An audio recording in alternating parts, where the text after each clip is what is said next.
Hi hello అందరికీ నమస్కారం. ఈరోజు ఒక గౌడు పడే కష్టం ఏ విధంగా ఉంటుందో చూపించడం కోసమే ఈ వీడియో. మనకు ప్రకృతి నుంచి వచ్చేటువంటి నేచురల్ కళ్ళుని మనకు ఎన్నో ఆరోగ్య ప్రయోజనాలు కలిగినటువంటి తాటి కళ్ళును గీస్తున్నటువంటి గౌడన్నతోటి ఉన్నాం.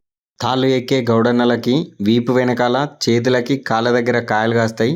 వీళ్ళు మొదట్లో ఎక్కినప్పుడు ఈ కాయలు కాసిన ప్లేస్లో గాయాలై ఆ గాయాల నుండి రక్తం కారుతుంది. ఇక్కడ రక్త ప్రసరణ అనేది చాలా వరకు తగ్గి స్లోగా వెళ్తుంది. ఆ బాధ అనేది చాలా ఎక్కువగా ఉంటుంది. ఆ బాధను తట్టుకొని వీళ్ళు పూర్తిగా తాళ్ళు ఎక్కడం నేర్చుకుంటేనే వీళ్ళ యొక్క గౌడ జీవితం అనేది మొదలవుతుంది. ఈ తాళ్ళు ఎక్కడం అనేది చాలా కష్టం కదా? కష్టమే.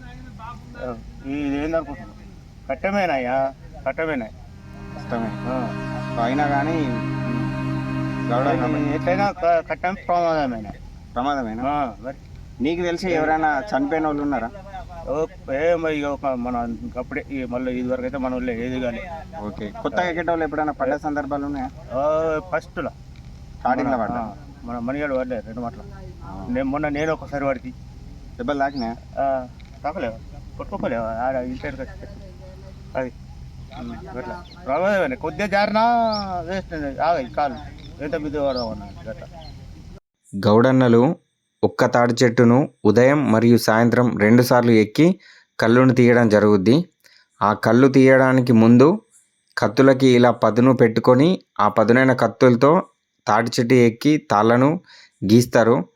ఆ పదునైన కత్తుల్ని పదునుగా ఉన్నాయో లేదో చేతిపైన కోసుకొని మరి దాని పదును చెక్ చేసుకొని మరీ తాటి చెట్టుపైకి ఎక్కి ఆ తాళ్ళను గీయడం జరుగుద్ది. తాటి కళ్ళు మంచిదా, బీర్ విస్కీ మంచిదా? ఈత కల్లులు ఫస్ట్, సెకండ్ తాటి కల్లు. ఎక్కే విధానం అనేది మీరు వీడియోలో చూడొచ్చు ఏ విధంగా ఉంటుందో. నేను గౌడబిడ్డనే, మా తాతగారే చెట్టుపై నుంచి పడి చనిపోవడం అనేది జరిగింది. సో అట్లాంటి బ్యాడ్ ఇన్సిడెంట్ అనేది ఆ రోజు జరిగిందంటే మళ్ళీ ఇంతవరకు అయితే జరగలేదు. కొత్తగా నేర్చుకునే వాళ్ళు పడడం జరిగింది. ఇన్ని సంవత్సరాలు ఎక్కినా కూడా ఈయన కూడా పడ్డా కూడా భయపడాడు. 30 అడుగుల తాటి చెట్టుపైకి ఎక్కి అక్కడ ఉన్నటువంటి కళ్ళును తీసుకురావడానికి తనతో పాటే ఒక కుండని తీసుకెళ్తాడు. వీడియోలో మీరు ఆ కుండని చూడొచ్చు. ఆ కుండలో కళ్ళు నింపుకొని ఆ బరువును కూడా మోస్తూ జాగ్రత్తగా చెట్టుపై నుండి కిందికి దిగాల్సి ఉంటుంది. స్వచ్ఛమైన ప్రకృతి నుంచి లభించే కళ్ళు కోసం ఇంత కష్టపడుతుండు గౌడన్న. బీర్లు విస్కీ తాగడం అనేది మానేయండి పూర్తిగా. అది పూర్తిగా ఆరోగ్యానికి హానికరం. ఆ బాటిల్ మీదే ఉంటుంది ఆరోగ్యానికి హానికరం అని. తన దగ్గరికి కళ్ళు తాగడానికి వచ్చిన వ్యక్తులు కళ్ళు బాగుంది గౌడ్ సాబ్ అని ఒక్క మాట అంటారు కదా, ఆ ఒక్క మాటతో తను పడ్డ బాధను మొత్తం మర్చిపోయి తను అన్న మాటను స్వాగతిస్తూ చిరునవ్వుతో స్వాగతం పలుకుతాడు ఈ గౌడ్ సాబ్. ఎట్లుంది? మంచిగా ఉన్నది కళ్ళు. బీర్ విస్కీ మంచిదా, కళ్ళు మంచిదా? కళ్ళే మంచి. కళ్ళు ఇట్లానే ఉండాలా, మంచిగా ఉండాలా, తాగుడు బంద్ చేస్తున్నాము.